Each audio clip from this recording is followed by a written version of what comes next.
서로 보면서 좀 한번 인사 나눌까요? 우리 성도님 덕분에 행복합니다. 한번 인사 나누도록 하겠습니다. 네. 코로나가 뭐 지나가도, 우리는 주님 덕분에, 그리고 여러분들이 함께 있어서 서로 행복한 사람들인 줄을 믿습니다. 우리 계속 이제 사사기를 통해서 하나님의 은혜를 함께 나누고 있는데, 오늘 20장, 이제 21장까지 하면 이제 사사기가 맞춰지게 되는데, 이스라엘 역사상 가장 어두웠던 시기를 우리는 살펴보고 있습니다. 점점 뒤로 갈수록 그 강도에는 세워졌고요. 그리고 이스라엘 백성들의 전체의 상황은 더 깊은 타락으로 빠져들어가는 것을 우리는 말씀을 통해서 봅니다. 근데 여러분, 그 사사시대 말고 이스라엘 역사에서 가장 악명 높은 왕이 하나가 있습니다. 가장 악명 높은 왕을 한 사람 꼽으라고 하면 여러분, 아합 왕을 꼽을 수 있어요. 아합과 이세벨 시대에 그가 얼마나 악했는지 정말 생각해보고 또 생각해봐도 아합만한 악한 왕은 없을 거예요. 그런데 이 악한 아합도 한때는 심판의 예언을 듣고 하나님 앞에 회개한 적이 나타납니다. 그러니까 그 악한 왕 아합도 열왕기상 21장 29절에 보면 그도 하나님 앞에 심판의 메시지를 듣고 회개하고, 그래서 하나님께서 그 회개 기도를 들어주시는 은혜도 베풀어 주십니다. 그래서 이 아합 왕의 회개를 통해서 우리가 볼 수 있는 것은 회개의 힘이 얼마나 큰지, 회개의 능력이 얼마나 대단한지를 우리는 알 수 있어요. 그러니까 하나님 앞에 내가 어떤 부끄러운 모습을 가지고 있다 하더라도, 흉악한 범죄라 하더라도 하나님 앞에 들고 가서 진정으로 회개할 때에 하나님께서 그 회개 기도를 들으시고 그 백성들의 내리시기를 원하시는, 죄 가운데 단호하신 하나님은 그래도 그 회개 기도는 들으시고 심판을 면하게 하시고 은혜를 베풀어 주신다. 이게 우리의 믿음이잖아요. 그렇다고 해서 죄를 짓는 것을 당연시 여기고 죄 짓고 회개하면 되지, 이런 생각을 가지는 사람은 없겠죠. 그러나 자신의 죄 가운데 있을 때에 언제라도 하나님 앞에 무릎 꿇고 엎드려 회개하고 그 삶을 돌이키면 하나님은 절대 외면하지 않는다라는 것이 성경의 진리입니다. 근데 오늘 본문의 말씀을 통해서 보면 여러분, 회개의 기회가 주어지는데도 불구하고 그 기회를 잡지 못하고 회개의 자리로 나아가지 못하는 사람들이 등장을 해요. 그게 누구냐면 베냐민 지파, 기브아 사람들입니다. 베냐민 지파와 기브아 사람들이 회개의 기회를 얻습니다. 한번 돌이킬 수 있는 기회를 얻어요. 그래서 자신들의 삶을 돌이켜서 하나님께로 나아가고 그 용서의 은혜를 통해서 공동체가 하나 될 수 있고 구원의 은혜를 받을 수 있는 기회를 맞이하게 되는데, 이 백성들이 그 기회를 걷어차 버립니다. 우리가 앞서 이제 살펴보았던 이제 기브아에서 일어났던 그 비극적인 일들 있죠. 19장, 20장 계속해서 나타나는 게 뭐냐면, 여러분, 레위인, 그리고 그 첩, 그리고 그 레위인들을 향해서 불량배들이 행했던 악행들, 그리고 그 첩의 죽음을 통해서 그 집안에 끔찍한 일이 일어나고 공동체에, 그리고 이 레위인이 첩의 시신을 12토막을 내어서 각 지파로 보내면서 이 공동체에 매우 심각한 일을 벌이게 되죠. 그래서 이스라엘 모든 자손이 이 일로 인해서 총회를 소집합니다. 전체 이스라엘 공동체 12지파에 전달을 해서 총회로 소집해서 다 모여라. 왜 모이라고 하느냐? 여러분 1절에서 3절까지의 말씀을 통해서 보면 그들 공동체 안에 있는, 특별히 기브아 사람들과 베냐민 지파 안에 있는 그들의 죄악 때문이었습니다. 도저히 묵과할 수 없는, 이것은 그냥 넘어갈 수 있는 문제가 아니라 이건 공동체 전체의 문제다. 이건 매우 심각한 일이다. 그래서 이스라엘 공동체가 전체에 총회로 소집을 하게 됩니다. 네, 여러분 지금까지 사사기의 내용을 통해서 쭉 이렇게 볼 때 느꼈던 점 중에 하나는 이스라엘 12지파가 서로 힘을 합해서 하나 되는 모습을 보인 적이 있었는가? 없었다는 거예요. 이스라엘 지파가 어떤 문제나 어떤 상황에서 서로 뜻을 하나로 뭉쳐서 으쌰으쌰해서 공동체를 연합하는 모습이 보였냐? 보이지 않았어요. 그런데 지금은 하나 되었어요. 좋은 일이든 나쁜 일이든 어쨌든 그들 공동체가 하나 되는, 그래서 여러분 모든 지파가 40만 명이나 되는 사람들이 미스바 땅에 모였다라고 성경이 기록하고 있습니다. 이 40만은 굉장한 숫자죠. 40만 명이 한 자리에 모여서 총회를 하고 있다. 그래서 그들 속에 일어나는 이 심각한 문제를 해결하고자 하는 의지를 보였다라는 것이 오늘 본문에서 통해서 볼 수 있습니다. 이런 자리에서 우선 이 레위인이 이 백성들 앞에서 행하는 모습을 한번 보세요. 백성들 앞에서 어떻게 이야기를 하죠? 자기가 당한 일들을 상세하게 설명을 합니다. 3절에서 7절까지의 내용들을 보면 자신이 당한 일, 자기 집안에 있었던 일, 자기 첩이 당한 일, 모든 것을 상세하게 다 이야기를 합니다. 그런데 잘 보세요. 이 레위인이 어떤 방식으로 얘기하냐면 억울한 일, 자기에게 손해나는 일, 자기는 잘못 없고 다른 사람들이 잘못해서 이 일이 벌어졌다라고 이야기를 해요. 그래서 여러분 자신에게 있는 문제점들은 요만큼도 얘기하지 않고요. 그 불량배들에게 있어서 그리고 다른 사람에게 있어서 이 일들이 일어났다라고 하는 것, 그것을 그래서 자기 피해 사실만 언급하고 있어요.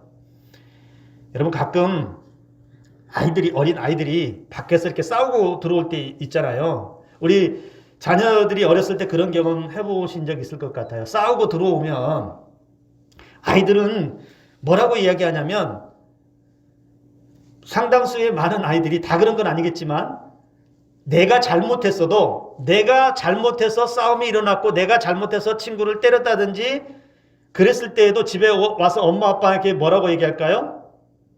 내 잘못이라고 얘기하나요? 그렇게 얘기 안 해요. 친구 누가? 그래서 내가 그랬다. 걔가 말을 이렇게 해서 내가 화가 나서 했다. 예, 우리 집에 계신 어르신도 그래요. 예, 잘 놀다가 마음에 안 드는 게 있으면 예, 혼자 때를 쓰고 그래 놓고 나서는 말하기는 제가 그랬다는 거예요. 쟤 때문에 그랬다는 거예요. 나는 잘못 없는데 쟤 때문에 그랬다는 거예요.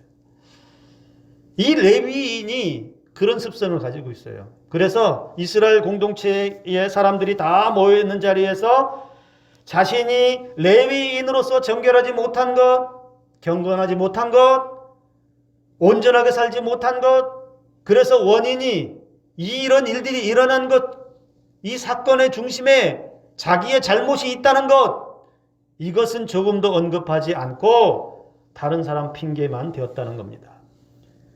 첩을 두었죠. 그리고 기브아 사람들이 그 행태, 그 불량배들의 행태, 거기에 정의롭지도 못했고 공의롭지도 못하고 비겁하게 대응했죠. 그리고 죽은 첩의 그 시신을 훼손하고 끔찍한 그 일을 행했으면서도 6절의 말씀에 뭐라고 얘기하냐면 그들이 이스라엘 중에서 음행과 망령된 일을 행한다 이렇게 고백하고 있습니다. 누가 잘못했다는 거예요? 그 사람들만 잘못했다는 거예요. 그들의 행위가 음란하다는 거예요. 그들의 행위만 망령되었다 이렇게 말하고 있습니다. 물론 기브아 사람들 그 불량배들도 잘못했죠. 당연히 잘못이죠. 그러나 그 불행이, 그 사건의 발단이 누구로부터 시작되었어요?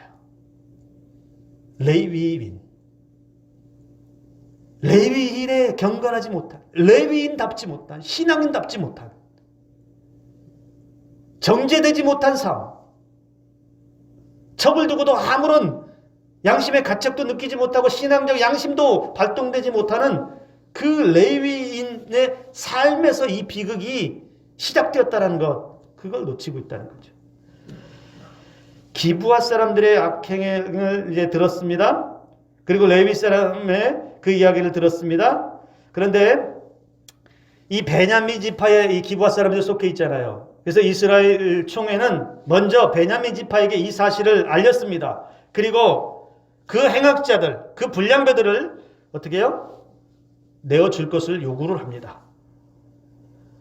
만약에 베냐민 지파가 순수하게 그 행악자들, 불량배들을 잡아서 이스라엘 총회에 내어주었으면 여러분 어떻게 되었을까요? 그들이 잘못됐다. 도저히 이건 용서할 수 없다. 그래서 총회에서 이스라엘 전체 공동체 모임에서 그 불량배들을 잡아서 내어줬다면 문제가 어떻게 되었을까요? 오히려 쉽게 이 사건은, 이 문제는 해결될 수 있었습니다. 어떻게 해요? 그 잘못한 사람들만 정죄하고 처단하면 되는 거잖아요. 그런데 베냐민 지파가 어떻게 반응을 하냐면 그 총회의 제안을 거부합니다. No! 우리는 그렇게 하지 않겠다. 행악자들, 불량배들이 심각한 범죄를 저질렀는데, 씻을 수 없는 잘못을 저질렀는데, 왜 거부했을까요? 우리 지파야. 우리 집 사람이야.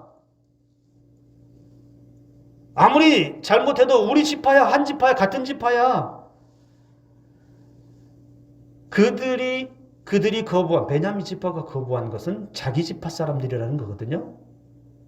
근데 여러분, 하나님께서 우리에게 원하시는 것은 죄 앞에 단호하라는 거예요. 내 죄도 단호해야 되지만, 내 가족의 죄 앞에서도, 내 형제의 죄 앞에서도 단호하게 맞설 수 있어야 되고, 죄는 어떠한 모양이라도 버릴 수 있어야 하고, 죄는 어떠한 사람이라 하더라도 밀어낼 수 있어야 돼요. 맞설 수 있어야 돼요. 근데 지금 베냐민 지파의 반응은 뭐냐면, 자기 동족이라고, 자기 지파 사람이라고 거부하고 있는 것은 뭐냐? 자신들은 아니라고 말하지만 그 불량배들, 그 지파의 죄악에 동조하고 있는 거랑 똑같다는 거예요. 죄를 덮어준다는 거예요. 있을 수 없는 일이죠. 사람들은 그럴 때 있습니다. 정에 끌려서, 또는 내가 아는 사람이라서, 때는 내 가족이라서, 또는 우리 교회 사람이니까 눈 감아주고 죄 앞에서 나도 거기에 그냥 나도 모르게 동조해서 그 사람의 죄를, 허물을 모른 척하는. 근데 여러분, 단순히 모른 척하고 지나가서 될 일이 아니라는 거예요. 우리가 똑같은 사건이, 우리 지난번 기브아 사람들의 그 악행이 소돔과 고모라 때에도 한번 일어났던 적이 있었다고 그랬죠. 창세기 19장에 있었을 때에 그들의 죄악을 하나님이 어떻게 하시냐면 반드시 심판하십니다. 타락한 그 성을 불심판을 내리셨어요. 하나님은 죄를 눈 감아주거나 아는 사람이라고 해서, 내 동족이라고 해서, 내 가족이라고 해서 그런 것 때문에 끌려서 모른 척 해주거나 하시는 분이 아니시고, 반드시 죄의 책임을 물으시고 심판하신다는 사실이에요. 그런데 사람들은 그 하나님의 심판에 대해서 별로 그렇게 감흥을 느끼지 못하는 것 같아요. 그러니까 하나님의 심판이 이 정도 단호하고, 하나님은 죄 앞에서 눈 하나 깜짝 하지 않으시는 그런 분이다라고 하는 사실이, 믿음이 분명하게 서 있다면, 여러분, 어떻게 우리가 다른 사람의 죄를 그냥 못 본 척, 눈 감아주고 덮어주고 모른 척 해줄 수 있겠냐라는 거예요.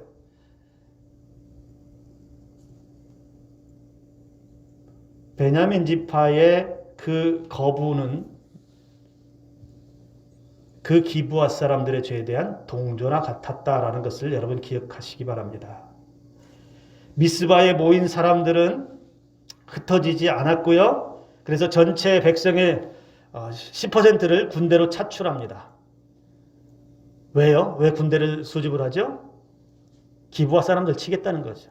즉 전쟁을 하겠다는 거예요. 도저히 말로서는 안 돼요.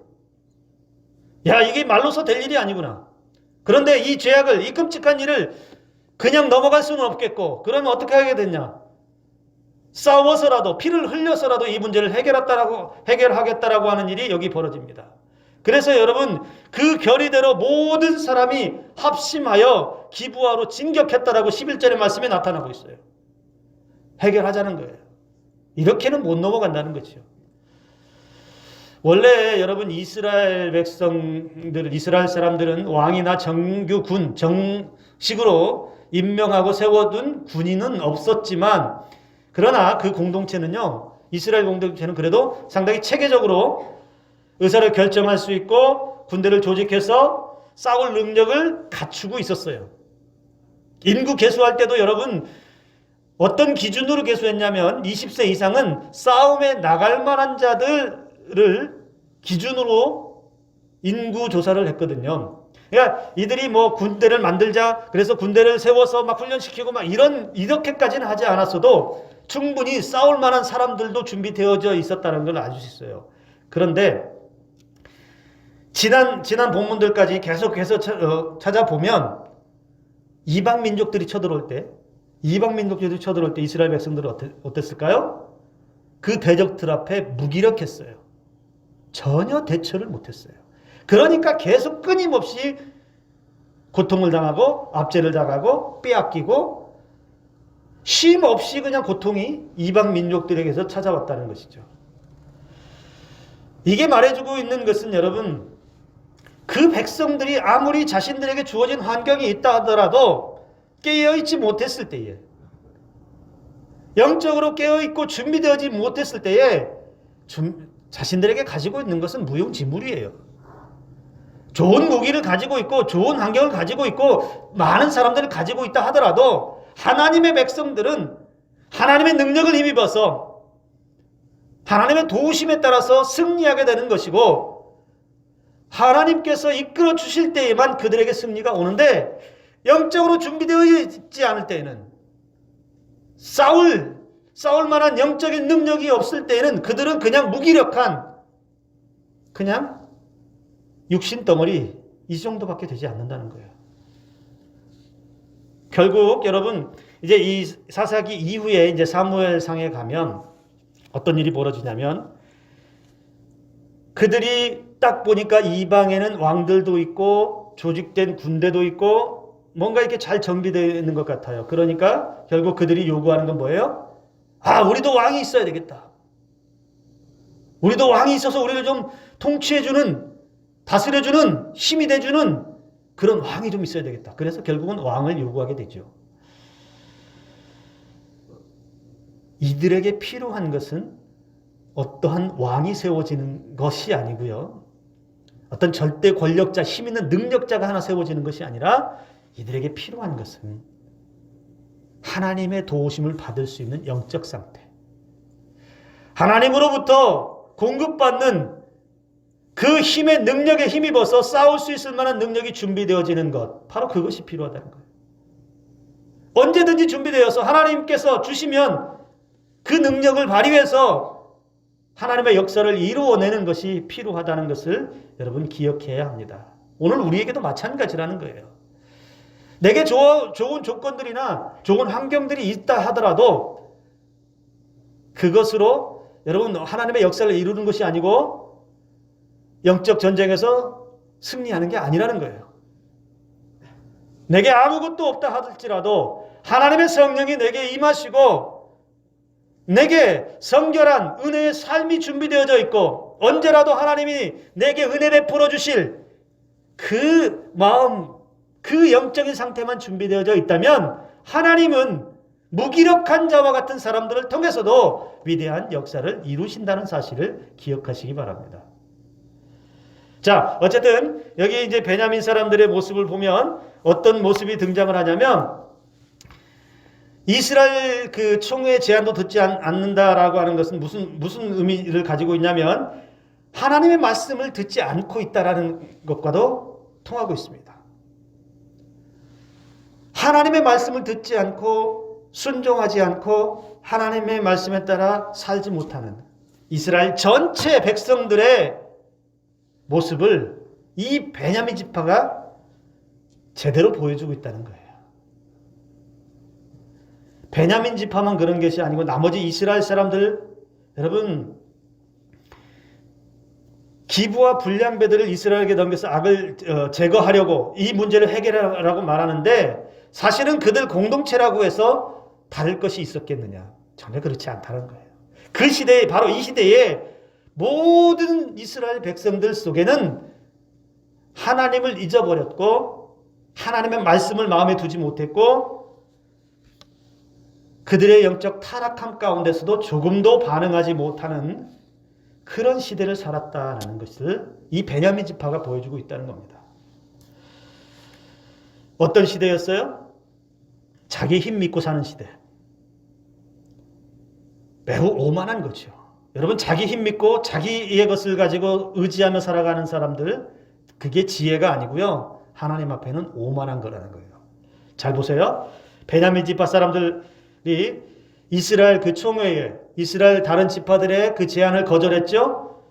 그러면서 이 베냐민 지파도 움직이기 시작해요. 이스라엘 지파가 전쟁을 준비하니까 베냐민 지파도 움직이기 시작합니다. 이스라엘과 싸우러 나갑니다. 전쟁이 시작될 거를 직감했어요. 그러니까 나머지 이스라엘 지파와 싸우겠다는 거거든요. 이게 싸움이 될까요? 한 지파와 11지파가 싸우면 누가 이겨요? 이거 물어보나만 하죠. 간단한 문제였어요. 오히려 간단한 문제였어요. 행악자들만 처벌하면 되는 문제였어요. 그런데 베냐민 지파가 그들의 죄악을 동조하면서 그 죄악을 눈 감고 모른 척하고 그 제안을 거부했을 때에는 문제가 이제 커지기 시작한 거예요. 동족 간의 전쟁으로 번지고 있다는 것 사실입니다. 이게 말해주고 있는 것, 오늘 저와 여러분들에게 마지막으로 나누고 싶은 게 이건데요. 이스라엘 백성들이 제안한 거, 그건 뭐냐면 하나님의 사인이에요. 그 행악자들을 처분하고 회개하고 하나님께로 돌아올 수 있는 기회를 제공한 거예요. 이 문제를 행악자들을 징계함을 통해서 잘못된 걸 바로잡고 하나님의 은혜 앞으로 돌이킬 수 있는 기회를 이 베냐민 지파에게 준 거예요. 그런데 그 기회를, 이 회개의 기회를, 하나님께로 돌아갈 수 있는 기회를 이런 지하에 거절하고 하나님의 은혜를 걷어차버리는 베냐민 지파의 모습을 볼 수 있다는 거예요. 일상의 삶에서, 지금까지의 삶에서 얼마나 죄에 찌들어 있는지, 얼마나 죄에 깊숙이 젖어 있는지 하나님이 주시는 회개의 기회조차 잡지 못하고 놓치고 있고 오히려 문제를 더 키워서 동족 간의 전쟁으로까지 나아가는 이 끔찍함을 베냐민 지파가 보여주고 있다는 겁니다. 하나님의 백성들이 타락하고 영적으로 깨어있지 못하고 하나님의 그 세미한 음성에 예민하지 못하고 하나님이 주시는 기회를 잡지 못하면 우리도 이런 잘못을 언제나 저지를 수 있어요.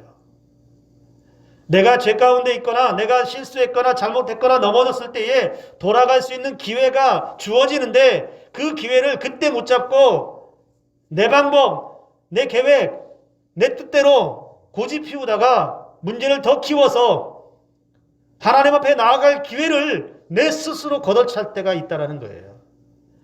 오늘 저와 여러분들에게는 세미한 하나님의 음성이 매 순간마다 들려질 수 있기를 주님의 이름으로 축복합니다.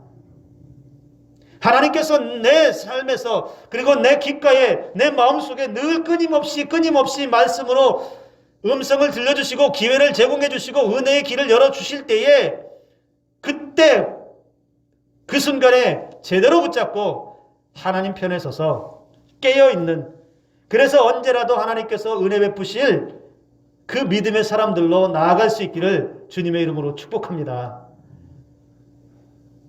교만은 패망의 선봉이라고 했습니다. 그 교만은 무엇이에요? 내 자신의 힘만 믿고 내가 마치 세상에서 제일 지혜로운 것처럼 착각하고 사는가. 하나님이 주시는 기회로 보지 않고 잔소리로 듣거나 불필요한 소리로 듣거나 내게 주어지는 책망이나 경고의 소리를 무시할 때 그것이 교만입니다. 저와 여러분들 오늘 하루 가운데서도 그리고 우리가 살아가는 인생의 날들 동안에 하나님이 말씀하시는 그 기회의 음성을 놓치지 않고 들어서 언제나 하나님께로 돌이킬 수 있기를 주님의 이름으로 축복합니다. 그래서 하나님이 무슨 말씀을 하셔도 다른 사람을 통해서 어떤 좀 불편한 소리를 듣게 해도 이것이 하나님의 소리구나. 이것이 하나님이 내게 말씀하시는구나. 빨리 돌아가서 하나님께서 기뻐하시는 은혜를 누릴 수 있기를 주님의 이름으로 축복합니다. 우리 자녀들에게도 그런 은혜가 있어서 실수는 할 수 있어요. 나도 모르게 실수하고 넘어질 수 있어요. 그러나 돌아오는 길이, 회개하고 돌아오는 길이 더 멀어지면 안 돼요. 더 길어지면 안 돼요. 빨리 돌아와서 우리에게 주어진 인생의 날들을 하나님의 은혜로 채워가는 복된 삶이 되어야 할 줄로 믿습니다. 오늘 그런 은혜가 저와 여러분들에게 있기를 주님의 이름으로 축복합니다.